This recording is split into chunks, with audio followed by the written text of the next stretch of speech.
Welcome back, my friends. This is the most important NASCAR betting stop of the day. This is the money stop. He's Cole Cusumano, and yes, I'm back, Steven Cusumano. It is the money stop, your most important NASCAR betting stop, which, of course, part of the SpeedFreaks family, season number 6 of the money stop, coming off a big week at Darlington. It's been, Cole, the season of Tyler Reddick. And, well, after a couple weeks hiatus, that has continued. 2311 Racing is on another level right now. Yeah, especially that 45 bunch. I mean, Reddick, 4th win in 6 starts in 2026.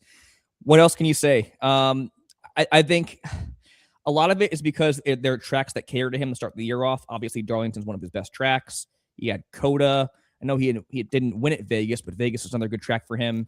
And then he also had the luck and the skill to make it through at Daytona and Atlanta. So, yeah, this team is on another level right now. The clutch gene in Tyler Reddick and that whole 45 bunch is just undeniable. Very fitting for a team co-owned by Michael Jordan. So curious to see if he can parlay his season-long speed so far into success at the paperclip in Martinsville.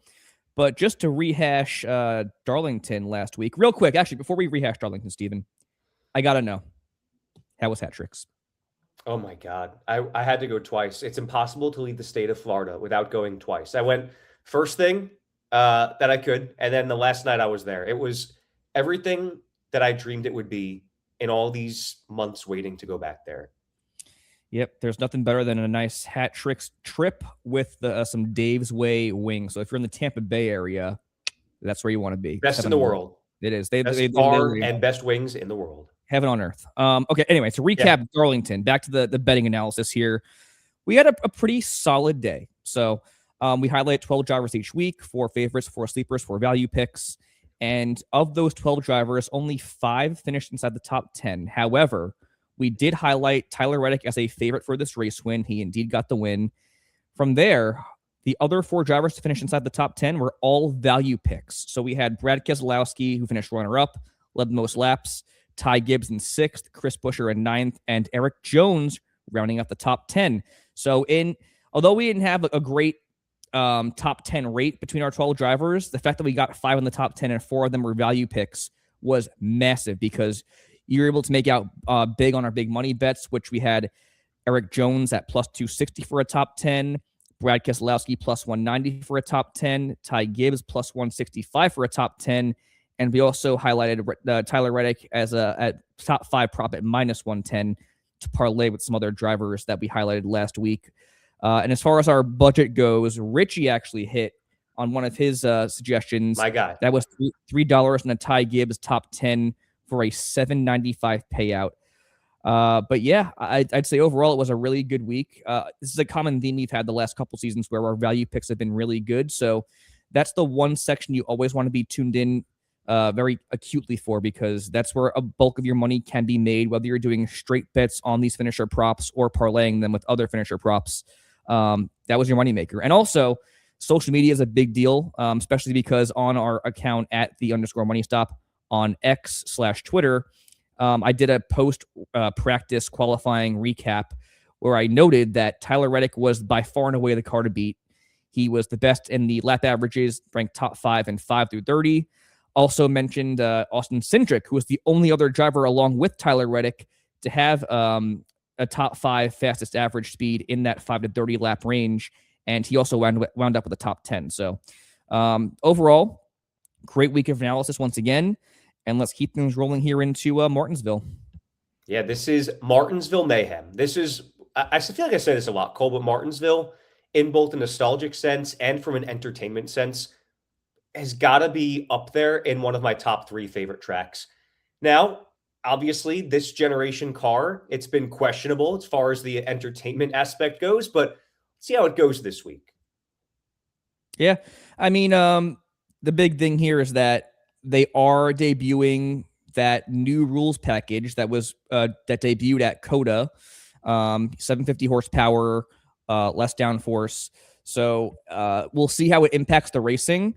I still think you're going to get more of what you saw at Darlington last week, which used the same package, even though it's an intermediate. They advertised a lot of tire fall off, just very on edge cars. And we really didn't get that. It was a very standard Darlington race. And I think with Martinsville, you're going to see more of the same, only because it's a short track and it's very flat. So I don't think you're going to see as much tire fall off as we are anticipating or that we want. But I do think that the passing will be improved. I just think that it's going to be another very standard race where you'll see the guys who typically perform very well at Martinsville wind up finishing very well in this one as well.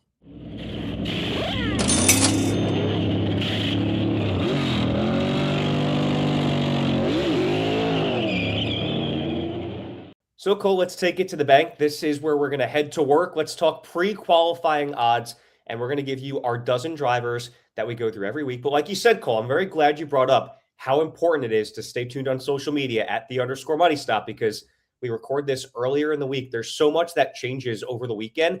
And last week, perfect example of that. So you've got to be in tune in addition to what you hear on these airwaves. So pre-qualifying odds, our favorite this week, Ryan Blaney, plus 500. Denny Hamlin is plus 600. You've got Kyle Larson at plus 700.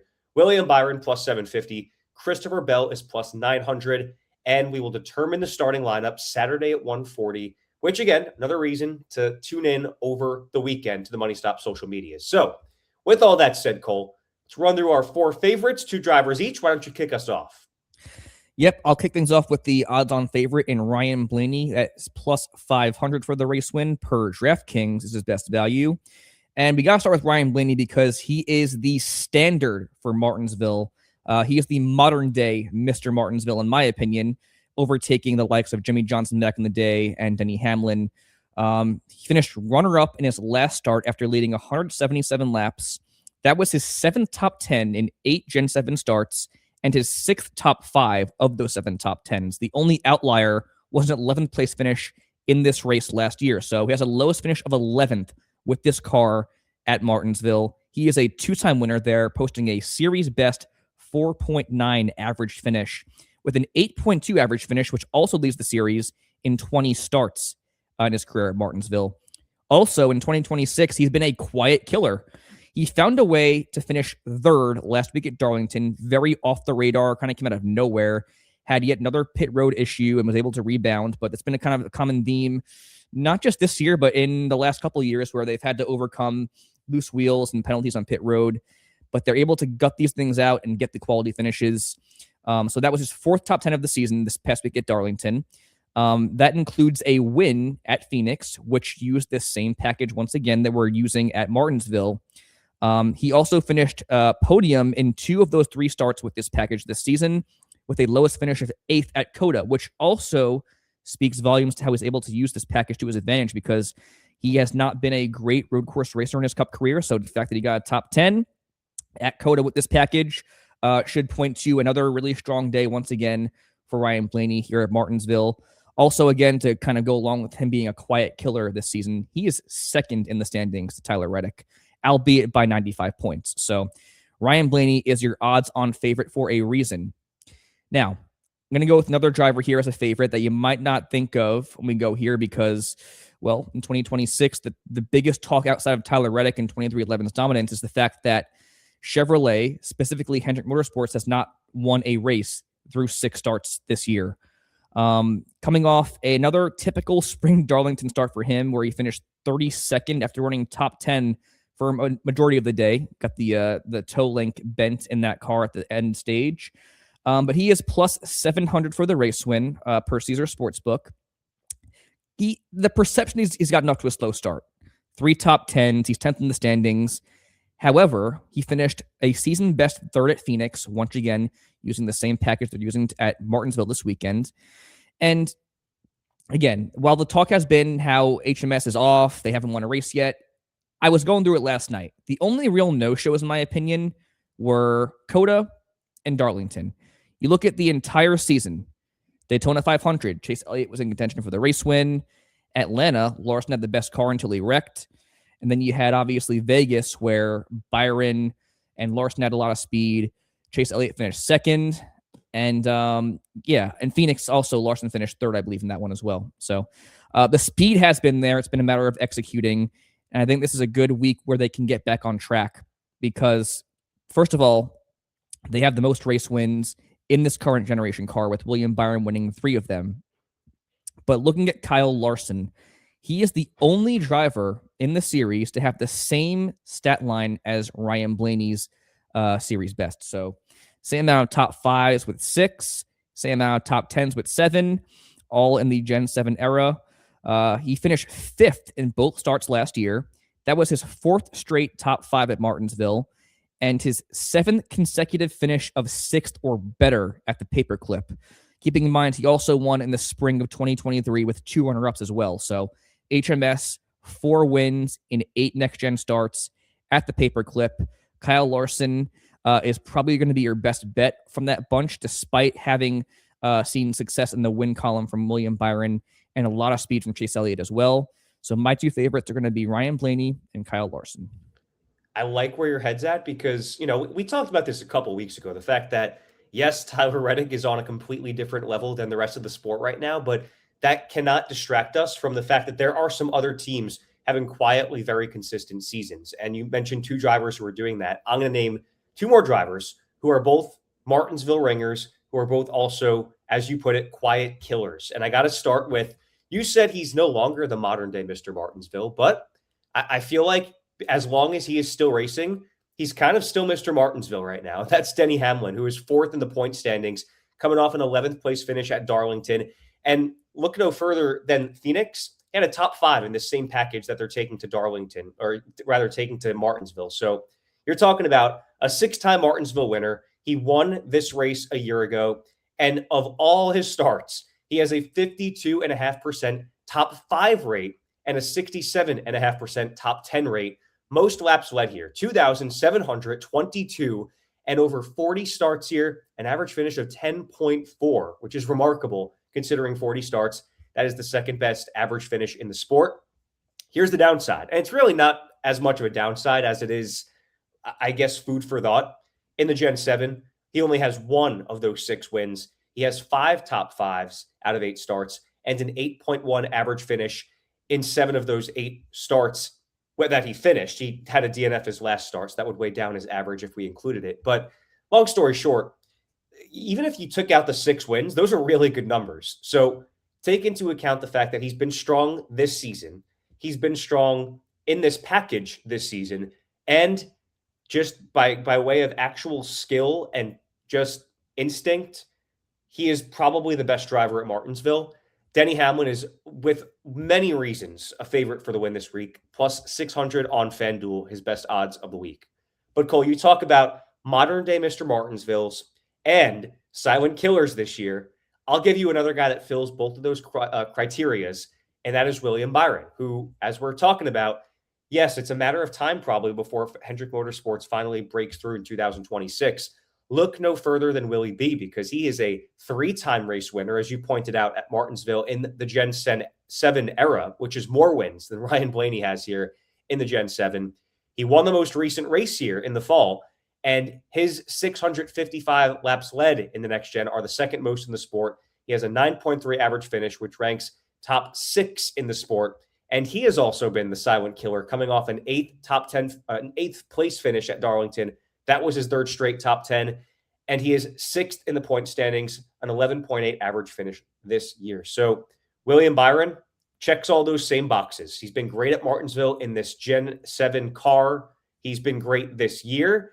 And if there's anyone that's going to break through for Hendrick Motorsports, I know you're a fan of Kyle Larson this week.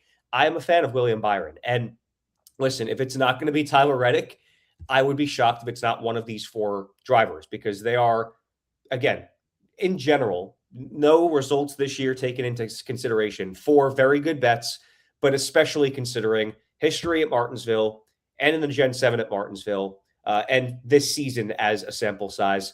I'm a big fan of this favorites category. Ryan Blaney, Kyle Larson, Denny Hamlin, and William Byron. Yep, I'm looking at all 4 of these drivers for top 5 finisher props to parlay. I'm looking at probably all of them for race wins. And yeah, I agree. I think it'd be a shock if one of these 4 did not win. Again, if it's not Tyler Reddick for a 5th time in 7 starts this year. Let's talk sleepers, though, Cole. And I'll kick this one off since you did the last one. Sleepers, I mentioned at the top of the show that 2311 is on another level right now, not just Tyler Reddick. And, Bubba Wallace is totally flying under the radar. And we've talked about this time and time again throughout this season because, of course, he hasn't had one of those 4 23-11 wins in 6 races. However, Bubba Wallace plus 2,700 on FanDuel is a criminally good value. And he's coming off of that 34th place finish at Darlington, which obviously wasn't reflective of the speed that team had. Third in the standings, though. That tells you the full story. That team has had legit speed this year. And I think I said it 2 weeks ago. At the rate they're on, Bubba Wallace will win multiple races this year, assuming that the competition does not catch up to him. But talking about Bubba this year, 4 top 10s in 6 starts. Take out Darlington, 8.8 average finish in the other 5 starts. For Bubba Wallace, 18th place finish in the last Martinsville race.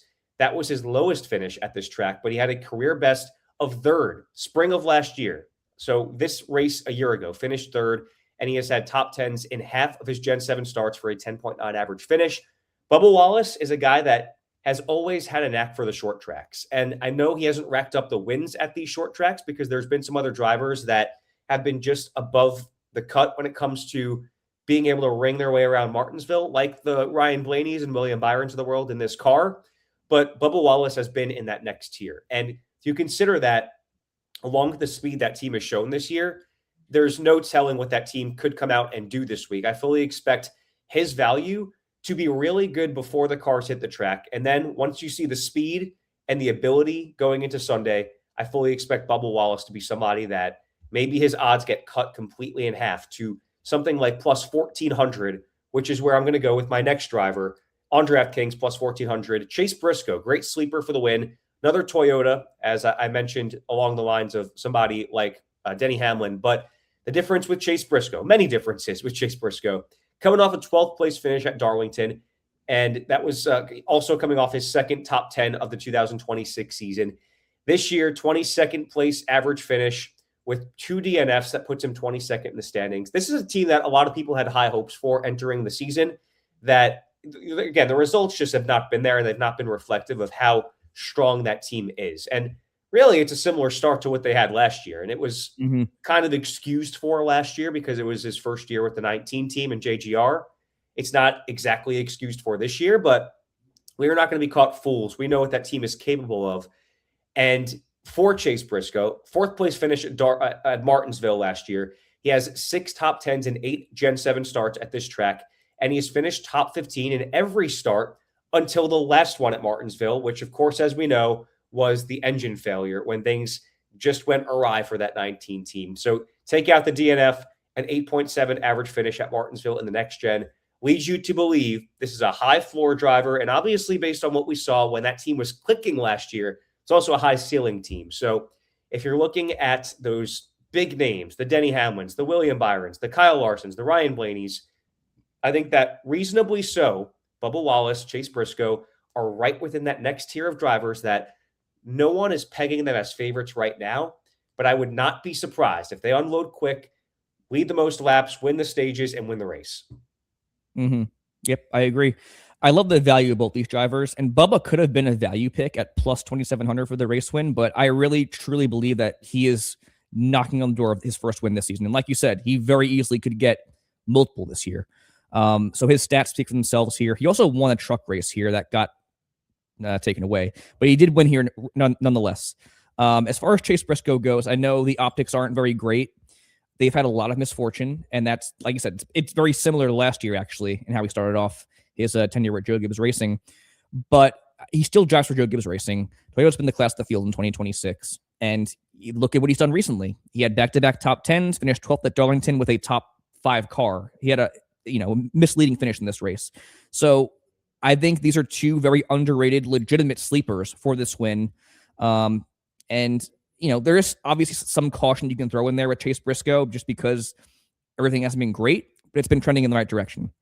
So for my 2 sleepers here, I'm going to go with somebody that we mentioned at the top of the favorites segment here in Chase Elliott. Chase Elliott, plus 900 per bet MGM is his best value for the race win. I called Tyler Reddick, Kyle Larson light last week at Darlington. I'm going to call Chase Elliott, Ryan Blaney light at Martinsville. Like Blaney, 7 top 10s and 8 next Gen 7 starts.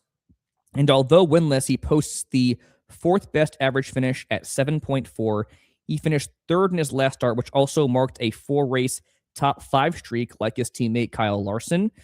And he almost has 200 more laps led than Ryan Blaney at 557. That's good enough for third best in this current generation car.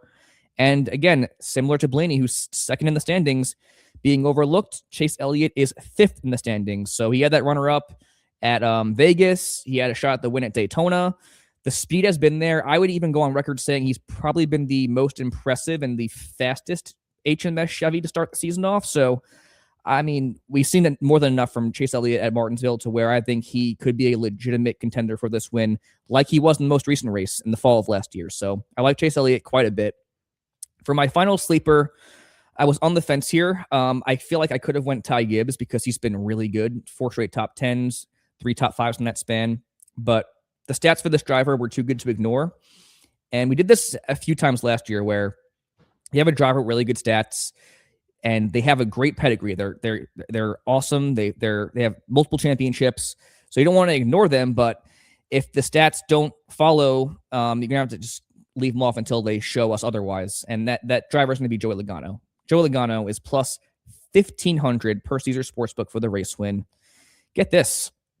He is the only driver in the Gen 7 era to finish top 10 in all 8 starts, which it really surprised me because I feel like he hasn't been very flashy, but the fact that they've been able to get those top 10s in all 8 starts speaks volumes, even with how hot and cold they've been to start the year off and whatnot. So that's why I didn't want to leave him off the outline. He finished 8th in bolt starts last year. He has 2 runner-ups and the third best average finish at 4.9 with this current car, but he only has 122 laps led. So that tells you right there that the dominance has not been there, but the consistency has. So for that, I look at him as more of like a top 10 finisher prop, maybe daily fantasy, but he's been downright awful through 6 starts in 2026. 33rd at Darlington with no rhyme or reason whatsoever. There was no penalties. There was no crashes. He just finished 33rd. His only top 10 was a 3rd place finish in the season opener at Daytona. He has a 19.2 average finish, but you look at Penske as a whole, the speed's been there for Ryan Blaney and Austin Cindric. Cindric finished top 10 last week. Blaney has the win. He's second in the standings. So it's just been a very bizarre start for Joey Logano. But if there's going to be a place where he gets back on track, it's going to be Martinsville, where, again, he has not finished outside the top 10 in those 4 years with this car. So if he doesn't get a top 10 this week, I'm going to stay away from them going forward until he shows us otherwise. But my sleepers are going to be Chase Elliott and Joey Logano.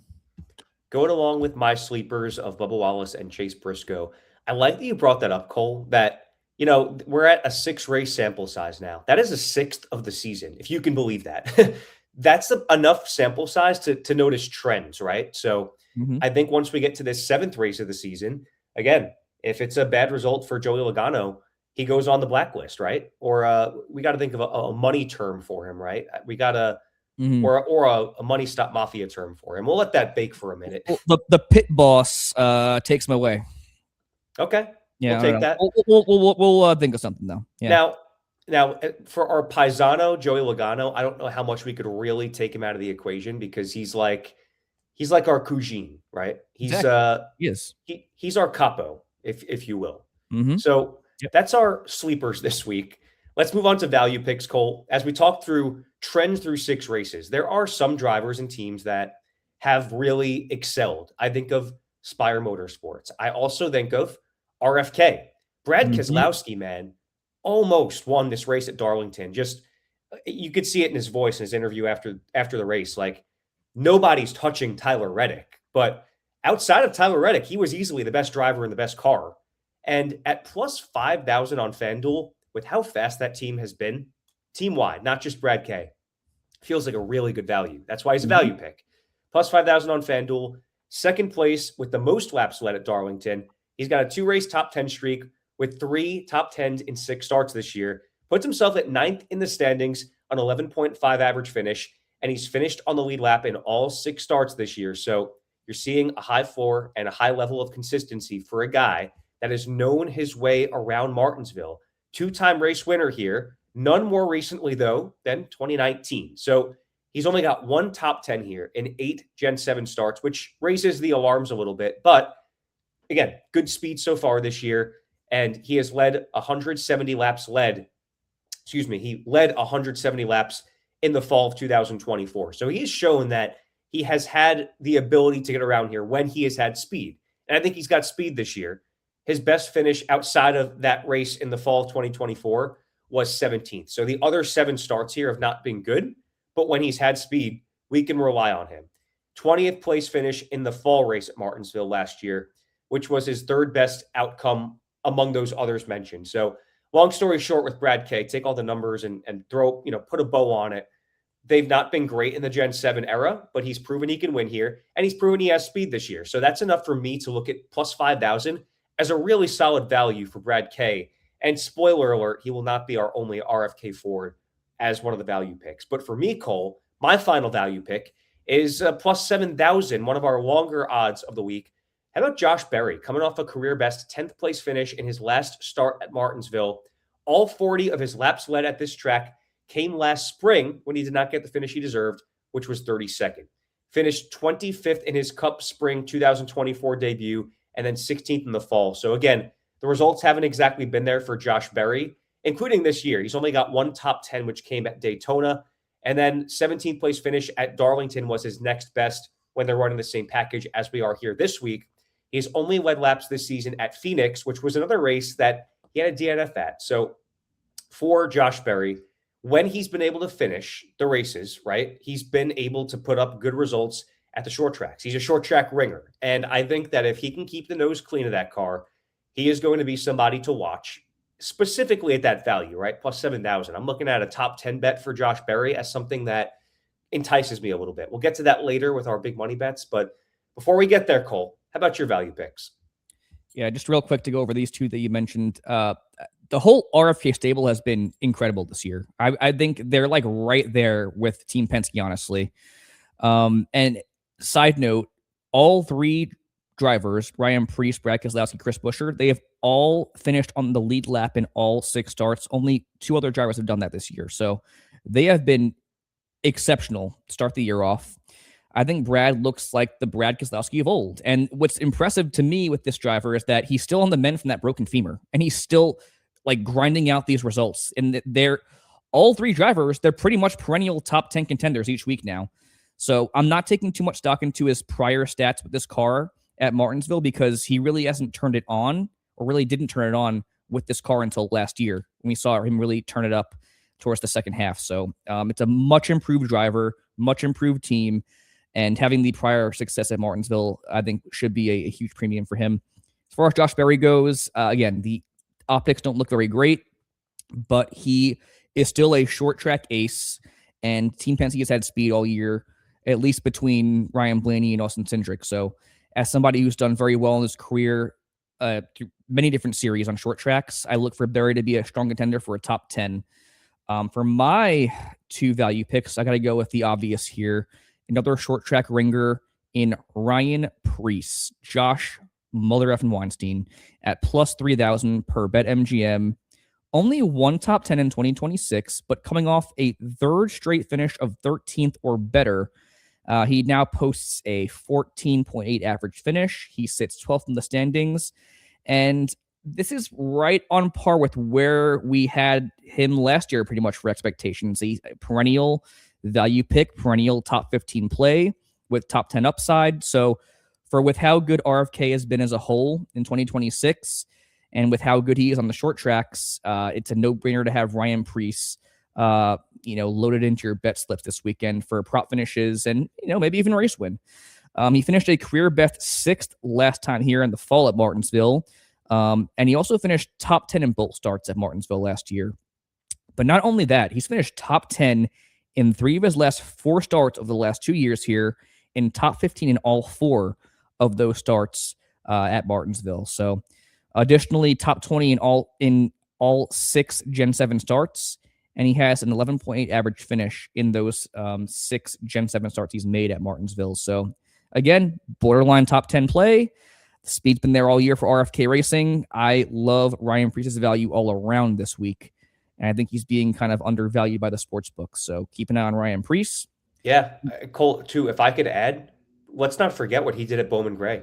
I mean, he won a race. Yes, He won a exactly. race at a Mhm. very similar kind of track. I'm not looking past that. I think that that's, to be honest, like plus 3,000.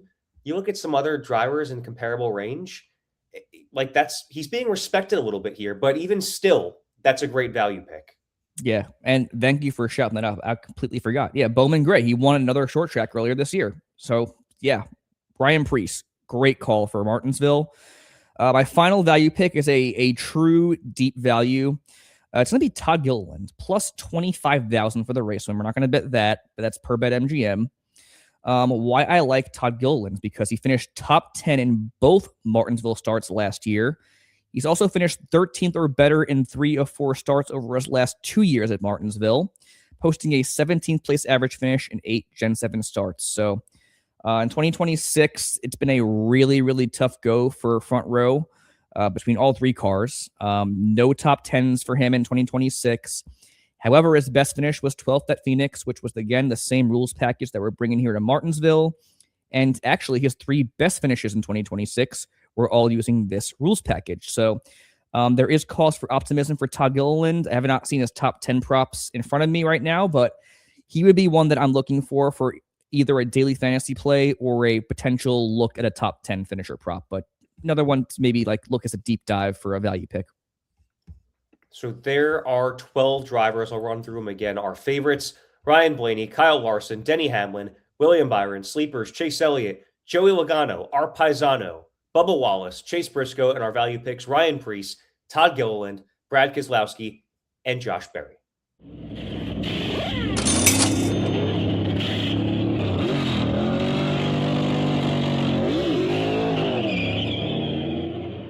Loose change here, Cole. This is the change you kind of forgot in your pocket that you've got to acknowledge. Maybe you could make some use of it. It's pretty clear what our loose change is this week, right? Yeah, we haven't mentioned Tyler Reddick as a highlighted driver, so we'll go right there, make it very quick and simple. Why we did not mention Tyler Reddick? Well, I mentioned at the top of the show that Tyler Reddick has obviously won 4 of the first 6 races in 2026. Well, I also mentioned the fact that this start of the schedule really caters to his skill set. You've had Coda, you had Vegas, you had Darlington, and then you obviously got out of the carnage at Daytona and Atlanta. So I think that's kind of skewing perception a little bit. You look at his Martinsville resume. In 12 career starts, he has a 19.4 average finish, only 2 top 10s, and in the Gen 7 era, his average finish of 20.9 is right on par with his career average, only scoring 1 top 10 in the spring race of 2024. But he did finish top 15 in both starts last year, 11th in the fall. So top 15 in 3 of his last 4 starts, with 2 being top 10s and an outlier being a DNF. So I think he's been trending in the right direction at Martinsville, this car. But you look at the career numbers and even the overall numbers in the Gen 7, I just kind of feel a little bit scared off, especially with all the hype that he has through 6 races. So I would not be surprised in the slightest if he came out and got a top 10 and challenged for a top 5. But this has always been a track, even like when he was in the championship 4. He was a complete no-show in that race, the semifinal race. And it's just been a track that's kind of eluded him in his career. So I'm not looking at his race win value at plus 1,600 on Caesar Sportsbook. And I just don't think the value is really there for a top 10 finisher prop, and I really, really wouldn't feel very confident. So that's why we did not mention Tyler Reddick at length in our 12 highlighted drivers. Let me state 2 things here. Yep.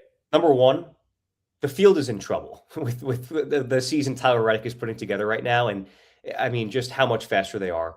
The second thing is, if he comes out and has a great race this week, based on everything you just said, then the field is really, really in trouble. So I'm very intrigued to see how this goes for Tyler Reddick. Moving forward here, Cole, let's go to our prop bets this week. These are our big money bets, prop bets that have a higher probability of hitting so that we can throw a bigger chunk of money on them. This covers straight bets, prop bets, head-to-heads, parlays, all that. We'll run through it all. Before I at least toss it to you, Cole, I want to give you my favorite prop bets this week. I kind of alluded to there a couple of our value / sleeper picks this week. I love the values of top 10s. You got Bubba Wallace, best odds at a top 10 for minus 105 right now is the best odds on any sports book. I like that a lot considering the speed and the fact that realistically he is a better bet for a top 10 value-wise than Tyler Reddick is. And also Ryan Preece plus 100, even money for a top 10 feels really good to me. And then quite simply for top fives, I'm such a fan of our big four this week, our favorites category between Blaney, Hamlin, Byron, Larson. They're all plus money for top fives. I think that whichever one of them you like best. Ryan Blaney is the lowest value, plus 135 you can find him at with BetMGM. And then you can find Kyle Larson, the furthest of those values, plus 175 on BetMGM. So our four favorites there, I love those top five bets. And then a couple of our sleeper and value picks, Bubba Wallace, Ryan Preece, I really like their top 10s. Yep. I'm not going to go too much more in depth because I pretty much agree with all of what you said. The Ryan Preece top 10 plus 135 on DraftKings is a lock. If you're listening right now, you are hammering that. And then, yeah, I think for the favorites, I love all four of them, obviously, but I think that Ryan Blaney is the easiest money, and seeing what he did at Phoenix, the way he dominated, that gives me more motivation to feel the confidence that he's going to win this thing, or at least at a bare minimum finish top five. So I love his top five prop. He said it was plus money on BetMGM. So I would go there if you're going to bet him for a top five. His top three prop, at least on DraftKings, was plus 150, which I also feel really good about. Again, he's finished top 5 and 6 of 8 starts. So I'd look, that's again, the Blaney top 5 is one I would parlay with something like a Ryan Preece top 10, or even like a Chase Elliott top 10. I think Chase Elliott's top 10 prop, I don't know what it is on BetMGM. I think that might be a better payout, but on DraftKings, it's minus 200. So that's one that you would parlay with, like, again, a Ryan Preece top 10 or a Ryan Blaney top 5. And I think you're looking at a good payday there. So my main ones I am keyed in on for this week for big money bets are the Blaney top 5, Elliott top 10, and Preece top 10.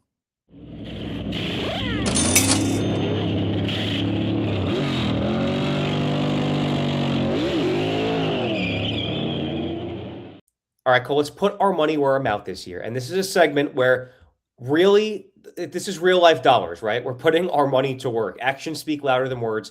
All the money won from this particular segment in 2026 goes toward the Biffle Family Legacy Impact Fund. So as we look at a $50 budget and where we're headed with it this week, Cole, let me know what you think first. You spend your $25 before you toss it to me.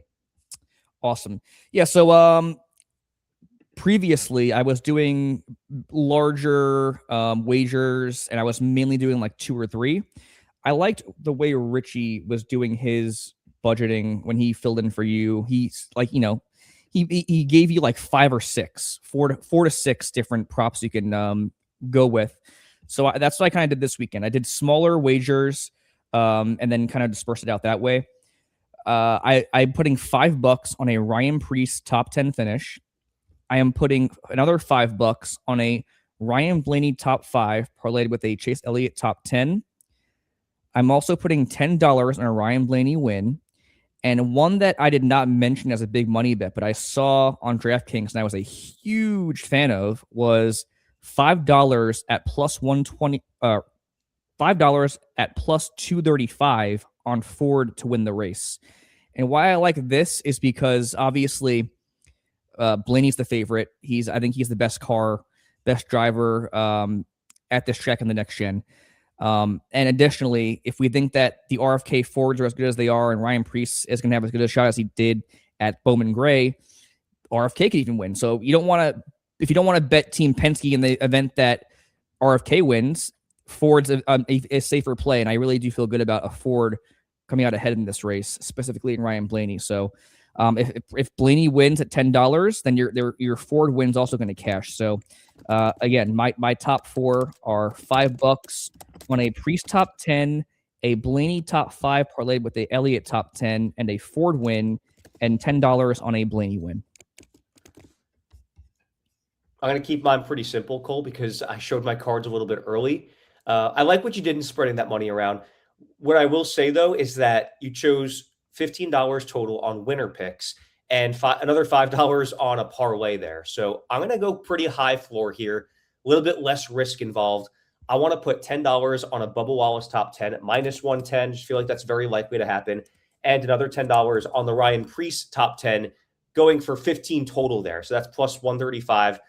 You had 5 on that. I have put 10, so 15 total. And then you like Blaney for the win. Let's keep it in the family. How about $5 on Ryan Blaney top 5 at plus 135? Again, that is on BetMGM. BetMGM has the best values at this point in the week, so keep an eye on that. But I tell you what, that's a $50 budget this week. I feel very confident in. Yeah. I mean, we've been extremely successful outside of the last week, week or two, but I, again, would be extremely surprised if like the Priest top 10 didn't hit, the Blaney top 5 didn't hit, even like the Blaney and Elliott parlay for top 5 and top 10.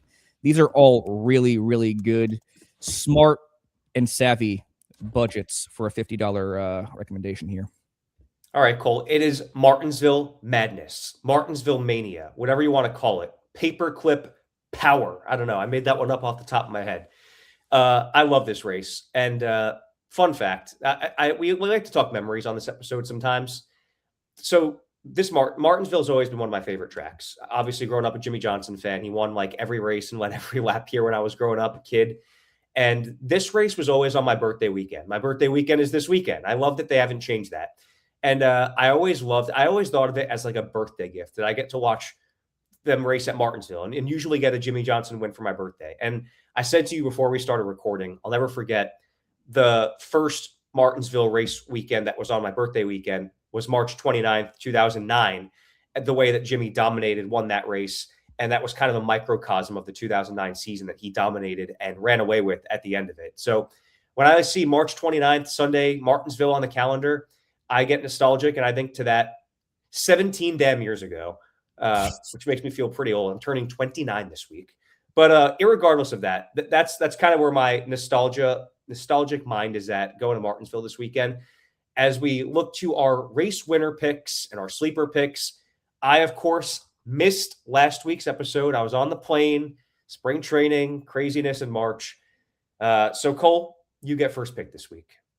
Ryan Blaney, YRB. He's going to ride that mustache to victory lane at the paperclip once again. By the way, on that note, I know you guys always talk about the mustaches and stuff like that. You know, his mustache been a hot topic this year. It's not even a contest. That is all my years watching NASCAR, which is now, 18 years? I can't even think of how long it's been, but yep, that is the best mustache. I mean, it's not, there's nothing close for me. Nothing is even comparable to Ryan Blaney's mustache. No. I think it's going to take his career to new heights. Anyway, my winner pick, I'm going to go with Denny Hamlin. I think, he's already won a race this year. I still think, even what you're saying with Blaney and what I said about Byron, I still think he's the modern day Mr. Martinsville. So, and look, he's been fast this year. He's been very under the radar fast. Just because Tyler Reddick has won 4 races should not distract us from the fact that he won at Vegas and that this is historically the best track in his entire career. So I'm going Denny Hamlin for Martinsville. Shocker. And sleeper picks, Cole, let's go up past plus 3,000. So this is anybody past our friend Josh Mother effing Weinstein, Ryan Preece. So I'm going to go Brad K. How about Brad K plus 5,000 this week? I'm going to take him for my sleeper. Just like you look at what he did last week. He is so close to winning a race. It's not the most far-fetched thing to think he could come out and win at Martinsville, which, thinking about it now, Cole, Martinsville was Jeff Gordon's last win, right? Yeah, I believe so. Trivia on the spot there. I think it was. I could see Brad K getting his last Cup win at Martinsville. Not to say he won't win another one, but like, listen, he's up there in age. He's still very competitive. Just in the twilight of his career, I could see him riding off into the sunset with a Martinsville victory, racing for his own team. Okay. I think he's going to get a few more here before he retires. But okay. For me, so that means I can do 3,000 for my sleeper, or no? No. Okay. Yeah. So no Josh Weinstein. Okay. I feel like I can't give you Ryan Preece as a sleeper. Okay. Plus 3,000. I don't know. Well, I'll go with Josh Berry then. I'll go with the other short track ace in this race. Again, I mean, similar to Ryan Preece, but I think on a lesser scale. He is a short track ringer. He's driving a Ford, but I think the speed from Blaney and Cindric is clear. They have an alliance, Wood Brothers does, with Team Penske, and he got a top 10 in this race last year. So give me Josh Berry for my sleeper this week. That is putting our money where our mouth is this week. I love this is a week in particular, Cole. I feel very confident. I think I said this it may have been in Vegas, which would have been my last episode, but I feel, and that was a successful one, feel very strongly about what we've put forth this week. Yeah, this is going to be a clean house week. We're going to clean a lot of house. bang for your buck. Yeah. Yeah. Now, as we kind of bring a little bit of I don't know, nostalgia, personality back in here. How am I 29 years old and I still haven't had a Martinsville hot dog? And you're like right Ridiculous. there. What are you, like 5 hours away? No, it's like 14. Driving 14 hours, yeah. 14 hours? No way. 14-hour drive, yeah. To Martinsville? That's in the middle of nowhere. Richmond was like 4 hours for me. It's the same state. But maybe I'm wrong here. Hold on. It's deeper into Virginia. I'm going to look this up on the spot right now. I'm pretty sure. I mean, but yeah, I'm wrong. It's 7 hours. That's nothing. That's like a 7.5 hours. A drive to Los Angeles from where I am right now. Yeah, so. I have nowhere. I don't know where I got 14 from. You know what? Tampa's like 14 hours. That's where I got that in my head from. Well, your season doesn't start until next Thursday, right? So why don't you just go to Friday? But it's there's too much going on. Opening week, there's a lot going on. One of these days it's going to happen. We take trips to Richmond in this league. I'm hoping it can overlap one of these days to where I can take a detour to Martinsville, but that remains to be seen. But man, oh man, do I love Martinsville. Follow us on social media at _MoneyStop and at Cole_Cusumano_. We'll have all the great updates there over the weekend. And I'm at Steven_Cusumano. You're going to get mostly this week, probably some baseball content, but I'll drop in some NASCAR opinions every once in a while too. But we're going to drop the jack. That's how any great money stop does end. Don't forget to catch the Speed Freaks, by the way, 10 p.m. Eastern time every Sunday on Fox Sports 2. And then the rest of the episode continues on YouTube right here. So for Cole, I'm Steven for the entire Money Stop Mafia. We'll see you guys next time.